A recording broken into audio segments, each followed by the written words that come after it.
Goeiemôre, dit is donderdag die 27ste Maart.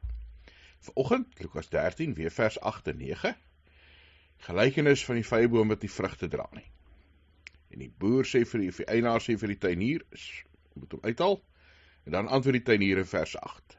Maar hy antwoord en hy sê vir hom, meneer, laat dit nog hierdie jaar bly staan, totdat ek rondom het gespit het en misgegee het, en as dit dan volgende jaar vrugte dra, goed, maar as dit nie gebeur nie, kan hy dit uitkap.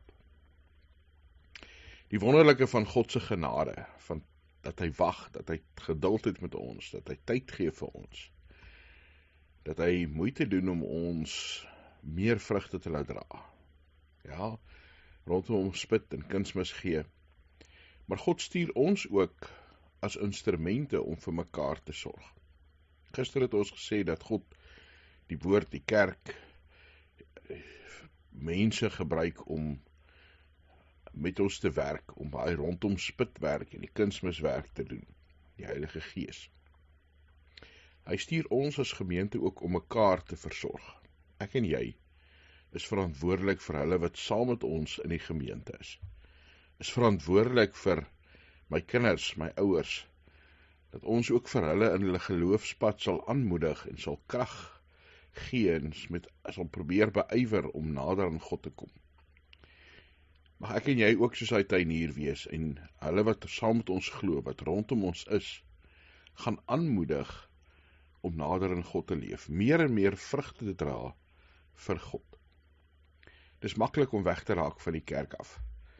Ons as kerk het ook die verantwoordelikheid om hulle te gaan soek en terug te bring en te sê, maar kom ons dien God saam. Kom ons dra God se vrug saam vir God. Hemelse Vader, dankie dat ons deel kan wees van 'n gemeenskap van gelowiges. Dat ons nie alleen hoef aan te ploeter nie.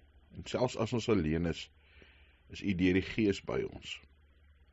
Gee ons, Here, die wysheid om mekaar aan te moedig, mekaar te inspireer. Ons spreek woordelik rondom mekaar te spit en vir mekaar kunsmis te gee. Dankie dat ons weet U Heilige Gees is besig in ons elke dag.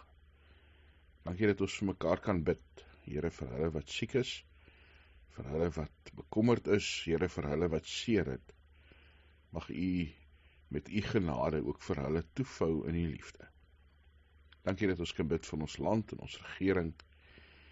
Here, ons weet nie wat môre voorlê nie, maar ons weet U is in beheer. U is by ons. Ja, Here, U gee vir ons krag en hoop. In Jesus se naam. Amen.